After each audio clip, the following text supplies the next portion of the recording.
Chapter 7, Zoo Tourism. The Introduction. Zoo tourism, a form of wildlife tourism, involves interacting with and viewing wild animals in captivity.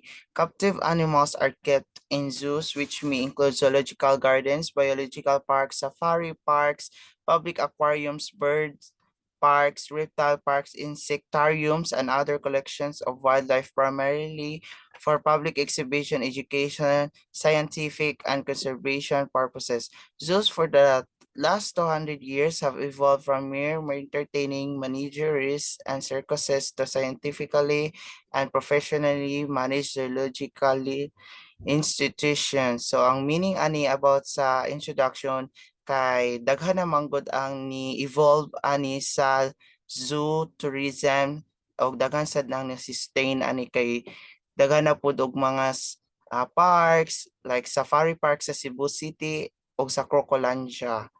And then gi-conserve nila ang animals kay tungod ang mga tao abusar man kayo pamatyon man himuon og sanina kay tungod ganahan sila sa skin sa animals pero makatabang sad bayan na ato lang i-conserve through like paagi og away in a good way like kanang maayo like pawa sa stress ana kay daghan na manggod ang mga animals nga namatay na kay tungod gipangdakop na lang nila mao na ang kanang purpose or introduction sa zoo tourism. Zoo tourism is practices for conservatives or activists and animal management and species conservation because the rest of have substandard management in the care of captive animals and poor record of involvement in the conservation of wildlife, keeping live animals merely for public display and entertainment is being practiced by many zoos worldwide. These institutions have neither the economic incentive nor the capability to breed animals in captivity. Many of them prefer to replace animals with those are freshly trapped from the wild or breed captivity elsewhere, incidentally procuring animals from undocumented or unauthorized sources is illegal and does not reflect good practice in zoo management and exit to conservation.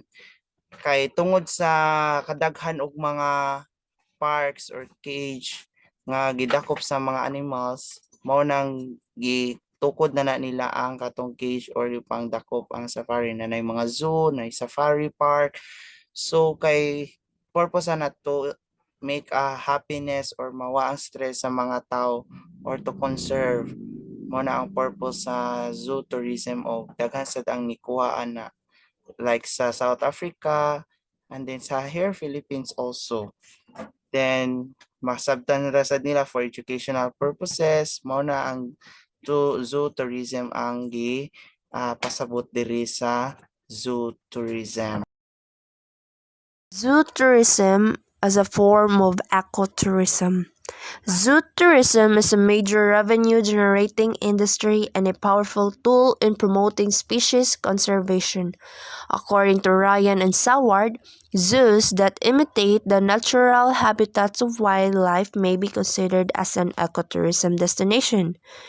Zoos, as one of the largest sectors of the tourism industry, have tremendous resource needs like water, electricity, animal feeds, medicines, and infrastructure facilities, and consequently, they generate substantial amount of waste from both animals and visitors. Other authors argue that viewing animals in zoos, although considered nature-based tourism, does not qualify as ecotourism because of man-made environment and tendency to cater to mass tourism.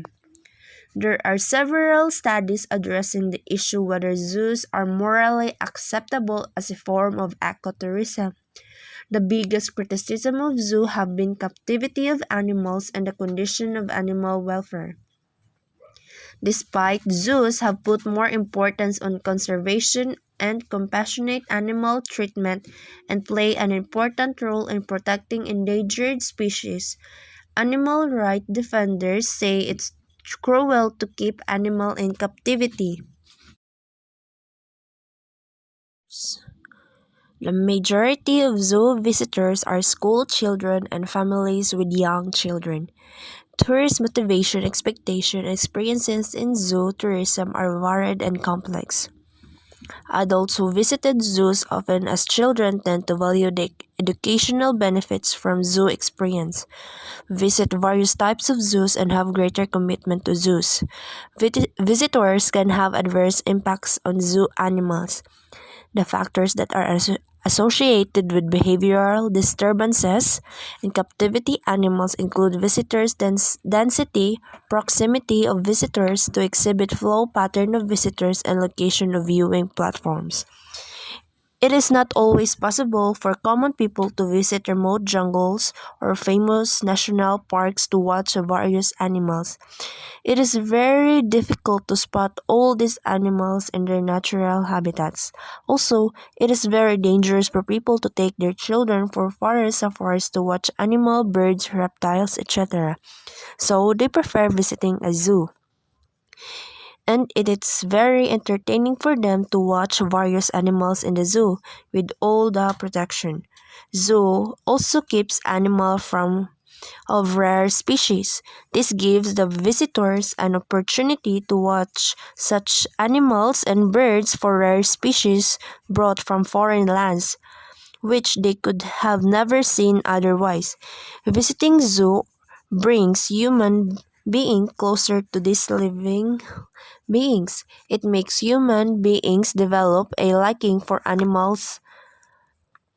They get to learn so much about these animals too. Zoos have been an aspect of geographical importance as well. They play a vital role in uniting and educating different communities.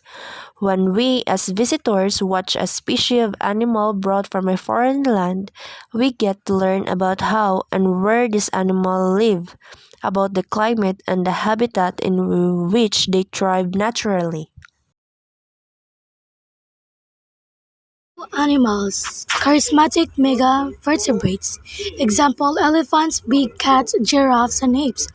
That unique and active generally get the attention of visitors, especially children states that visitors prefer large mammals and birds to small ones. Some and non-mammals such as lizard, frogs, spiders, butterflies have been added as zoo attractions because of the increasing interest of visitors in non-traditional animal exhibits and probably because of the effectiveness in rearing them. Some tourists enjoy watching potentially dangerous animals such as crocodiles, lions, and tigers, and sharks. Norberg 1999 cited Chambly 2001 that symbolic power of rare species to aware conversation awareness is also the major zoo attractions.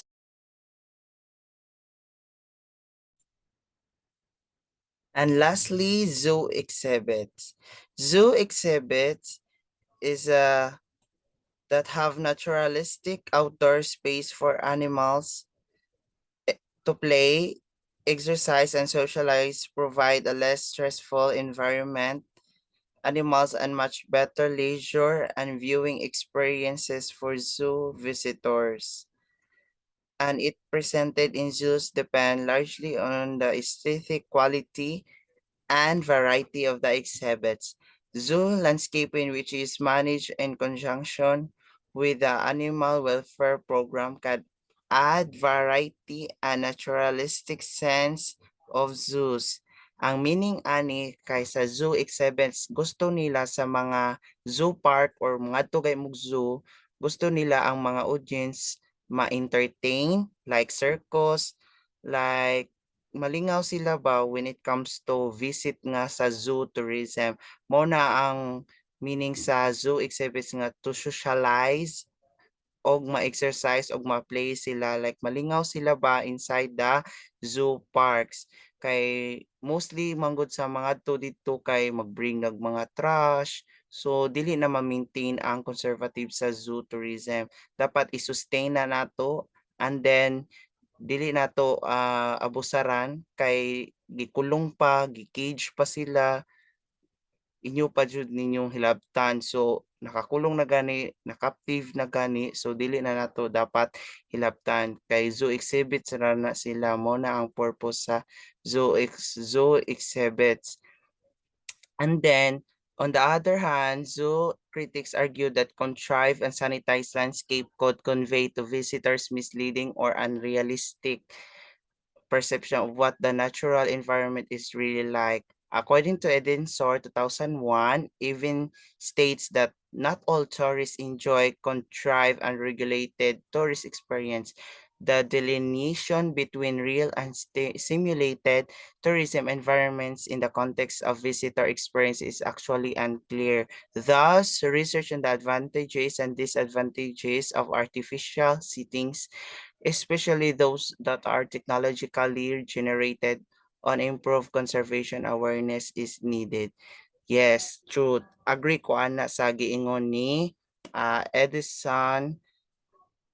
Edensor kay tungod sa iyang gipakita nga sa phrase kay mostly manggod sa mga artificial settings nga dili na jud di sad nila kuan magusto o context of visitor experience is actually unclear. So dapat ikuan na sila, ilahi na sila for kuan kanang omnivore, carnivore silbi, dili nato isagol kay mag-away manggod na sila when it comes to zoo exhibits. Dapat ilahi na sila ang mga wild ug lahi sad ang katong mga mild, lahi sad to ang mga dili kayo pala away nga animals kay once itipon ang mga wild puros kay maggubot niya na like lions or dolphins and many more, basin makagubot niya mao nang gitawag siya og zoo exhibits kay laylay manggod ang mga tao kay when it comes to stress, mawa sa dahil lang ka stressful sa environment when it comes to animals kay daghan sad malingaw og view experiences o reaction sa mga tao tungod anang zoo exhibits. Now let's proceed to the rules of zoos. First, rule number 1 is the tourist attractions and entertainment. And meaning ani, so as you can see here in the table, there are elements and rules. Now, first is entertainment, meaning animal shows with conservation message. Second is the conservation. The two types of conservation is ex situ and in situ. Ex situ conservation, captive breeding, genetic management. In situ conservation, protected area management, habitat, rehabilitation, species, recovery, reintroduction. And then pure and applied research like biology, physiology, behavior, nutrition, and feeding, genetics, and etc. Education and interpretation, meaning visited guided tour, text panels, interactive or immersion. Animal welfare like housing, handling, feeding, human-wildlife interaction. So nadyo'y klase-klase nga elements sa tourist attractions no o and entertainment. So kung ganahan mo og kaan for entertainment lang, ganahan jud mo malingaw, so visit lang mo sa zoo parks like sa safari or Crocolancia. Kung ganahan jud mo og mag-research or applied, so daghan siya like mga genetic, feeding, so the klase-klase jud ang mga elements sa tourist attractions and entertainment. Kung ganahan jud kag animal welfare like housing, ganahan jud kag mag-alaga og pet, so daghan jud og mga klase-klase nga tourist attractions and entertainment. At least malingaw sila ba, dapat importante magud nato i-conserve atong mga zoo or the animals kay they are the one to sila yung makapawa sa atong stress and also sila say malingaw sad ta kay mao man ang gunang importante sa tourist attractions and tourist and entertainment para ma-sustain nato ang ato ang world of wildlife animals kay mao man gud na gitawag siya zoo kay tungod isud na sila cage or ipriso, di siya ipriso, dapat murag nay mo alaga og mo care sad nila. Roles of zoo as education and interpretation. Providing interpretive messages in varying styles and methods can attract a wide audience. A well-planned educational or interpretation program for zoo visitors enriches the visitors' recreation experience and increases their appreciation of wildlife. According to Christie, a good combination of animal display and interpretation program has been effective in raising funds. An assessment of their effectiveness in terms of the improved knowledge and wider understanding about biodiversity conservation gained by visitors from their zoo experience. Visiting a zoo is not only fun, but it also teaches us a lot of things. It gave us immense knowledge about the habitats and tastes of various animals, beasts, and birds. Visiting a zoo make us learn a lot many things about the various species of animals beside fun and frolic that we have. A zoo is a place that brings us closer to the living things that we coexist with on this earth. The animals, birds, reptiles, insects, and so on. It tells us about the balance between the animal species and their habitats. Role 3, Research. There is pressing need for zoos to excel in science and research. The large number and diversity of species maintained in zoos offer a range of research opportunities for conservation and education. Pure and applied research, such as the study of animal physiology, behavior, nutrition, feeding habits, reproduction, parasitology, and diseases, can provide useful data for improving animal welfare in captivity, captive breeding, zoo management, and in situ conservation. The zoo-based studies on primates conducted during the period 1996 to 2000 in the United Kingdom and Ireland. Conservation-directed research in zoos can be done in partnership with other research and academic institutions. To be effective in achieving their vision in becoming serious and respected scientific institutions, zoos also need to integrate their research agenda, intra as well as interinstitutionally, to partner with universities, including those that offer tourism academic courses. Zoo tourism research may include visitor impact management, visitor learning, exhibit evaluation, and marketing. A. Ex situ conservation, captive breeding. Majority of zoos to maintain their collections depend on the success of captive breeding. Because of the increasing number of threatened species worldwide and the emerging national and international regulations on the collection, transport, and export of native species, the stocking of wild-caught animals for zoo exhibits has become complex and political. As a result, zoos are hard-pressed to improve their captive breeding programs and to make a long-term commitment to captive management.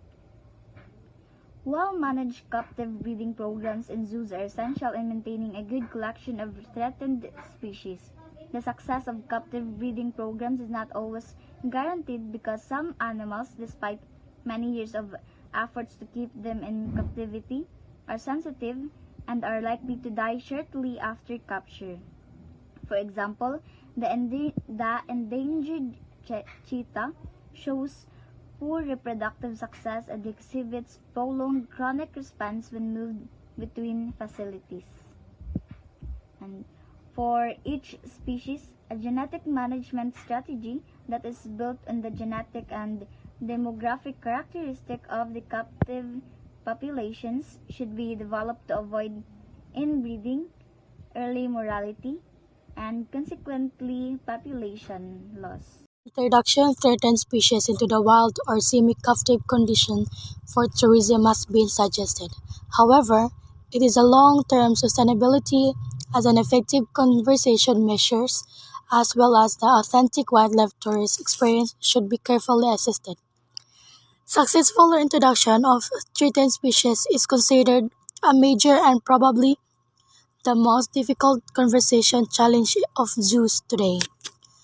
Bamford, 1995, more than 120 species have been reintroduction to natural habitats, but only 15 to 18 animal species were able to establish self-sufficient populations.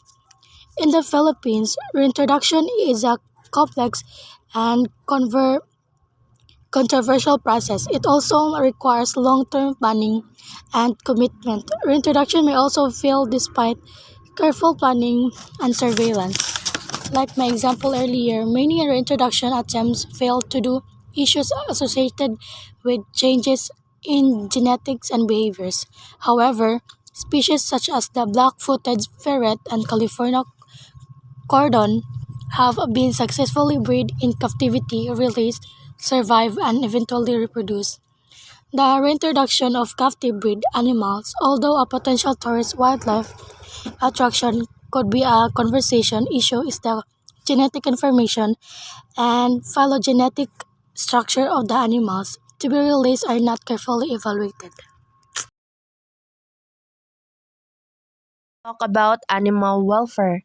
To address animal welfare concerns as well as to promote biodiversity conservation, a number of leading zoos have redesigned their facilities and improved their services by creating miniature ecosystems that simulate the natural habitats of zoos, providing more dynamic and spacious roaming area for animals, maintaining stringent management regimen in animal care like, for example, animal nutrition, hygiene, disease control, transport, and handling, improving the social environment of animals like the group size, age, sex composition to promote wildlife behavior, and lastly, upholding animal management ethics. Zoos are in fact helping to save animals and birds that may become extinct in this world. The species that are being threatened or endangered get to be saved in the zoo. There are almost 1,000 species of animals, birds, and beasts that are kept in zoo. Some of the zoos take up breeding cultures, specifically captive breeding. This is a huge help in preserving the endangered species, which prevent them from becoming extinct.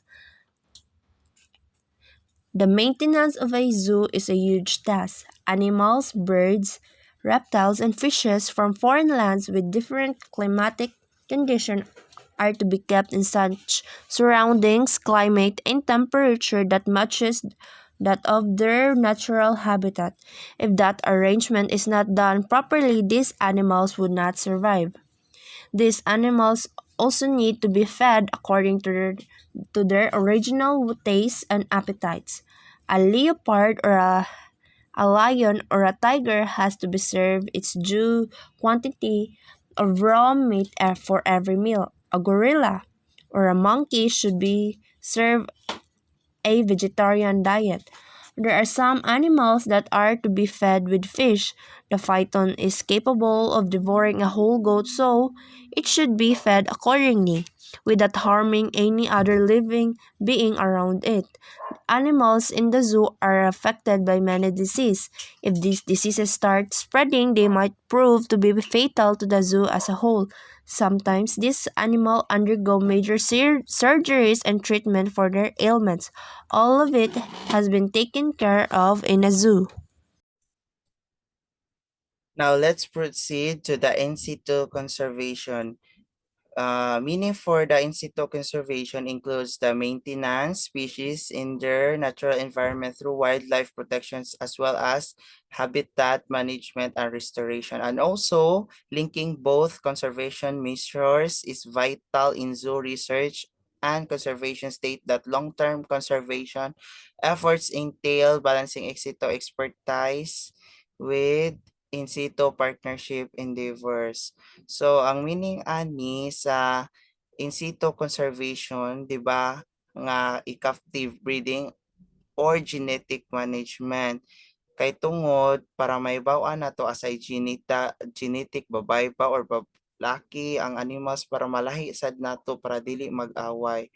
And also captive breeding pangdapkon nato ang mga katunay anak nga sa animals katong na mga anak dapat mas sustain pud na sila kay gamit pud na basta mga anak kay na mga animals or sa sulod sa zoo i-care dayon na dayon para matagaan sad sila og ma-feed sad sila og tagaan sad welfare also sa katong gitakol nga animal welfare. So importante gyud ang in situ conservation no nga ang genetic management para manage sad siya kung babae ug laki dapat i-care sad nato ang mga genetic sa animals.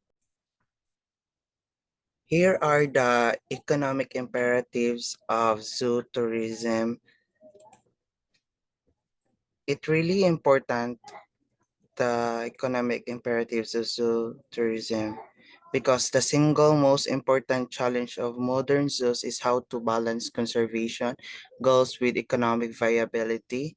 And according to Hags and Hack Macbeth, 2005 found out that captive wildlife tourism facilities in Barnamia in a low profile regional area in Western Australia despite its strong conservation stance, did not perform very well as a tourist attraction due to the lack of adequate business planning, promotion, and marketing, poor community support, and inadequate tourism infrastructure. So ang meaning ni ani diri sa kaning study sa according to Harris and Macbeth nga dili na sila maulit nga kana nga hitabo sa lack of adequate business planning kay magkagubot manggod ang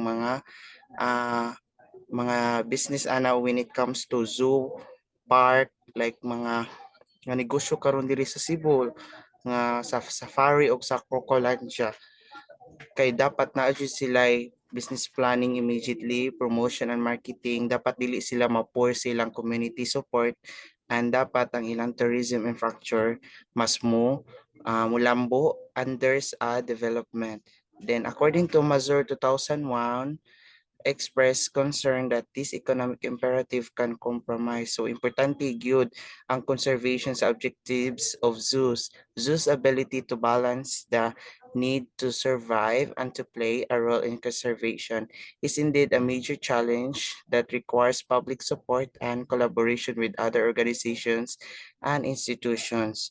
So importante gyud no ang kuan sa economic imperatives kung ni asinso ba o na ba sila'y development or kanang ni asinso ba ang ilang kuan kay tan-awon maguna sa mga zoo tour guide o mga sa whole nga organization kung nabay development ang ilang ah, tawag ani ka ng ilang isa ilang development sa zoo tourism industry. And then sa economic imperative must be set principles that guide organizations in changing their work ethics and cultural values as time change.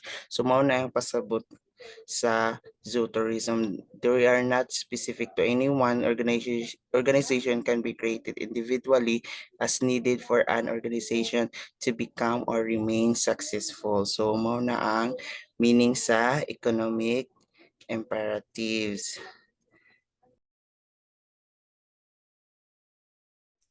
And lastly, the conclusion. The conclusion of zoo tourism is the rules of zoo includes entertainment and tourism, biodiversity conservation, scientific research, and education. Visiting zoos as a sustainable form of ecotourism provides both leisure and opportunities for promoting conservation awareness.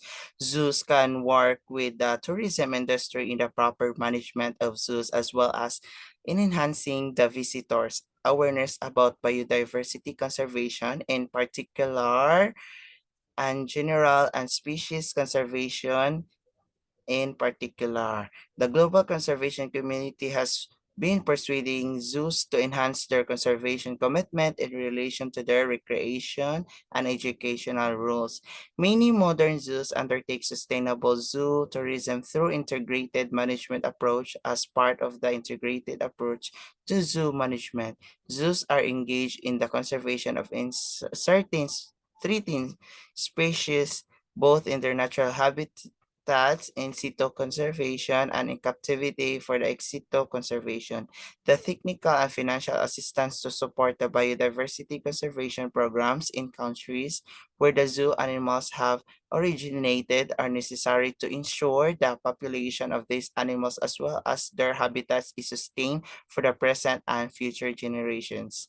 In the Philippines, networking and collaboration among zoos are essential to initiate collective action for conservation and sustainable zoo tourism. So sa akong giingon, naa jud no nigawas jud ang conclusion sa zoo tourism nga dapat jud conserve and then i-sustain na to ang mga katong na yung mga anak nga katong mga babae nga animals and then ma-improve sad nato ug ma-sustain jud ang mga animals and zoo kay mao nay kanang industry sa mga tourist diri nga moari diri sa like sa Philippines like mutan-aw sila kay na diri ang safari and crocodile sa akong giingon.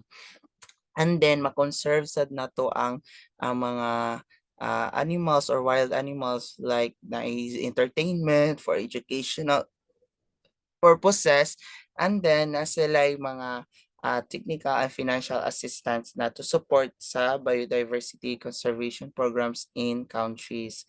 Kay mostly manggod sa uban countries like the usa jud nila and then sa South Africa kay daghan jud og mga ah, wildlife animals ito but here in Philippines gamay ra kay tag mga zoo or di ra kay daghan kay mostly mangud sa gawas kay wala na kayo yung mga animals mo nagi conservatives na lang padung diri or gi-import na diri padung sa Philippines nga partnership sa sa industry sa kanang about sa zoo and then ma-manage sad nila ug ma-engage nila ang conservation of certain threatened species both natural and for the captivity. So mao na ang conclusion sa zoo tourism for the chapter 7. And thank you. See ya. Bye-bye.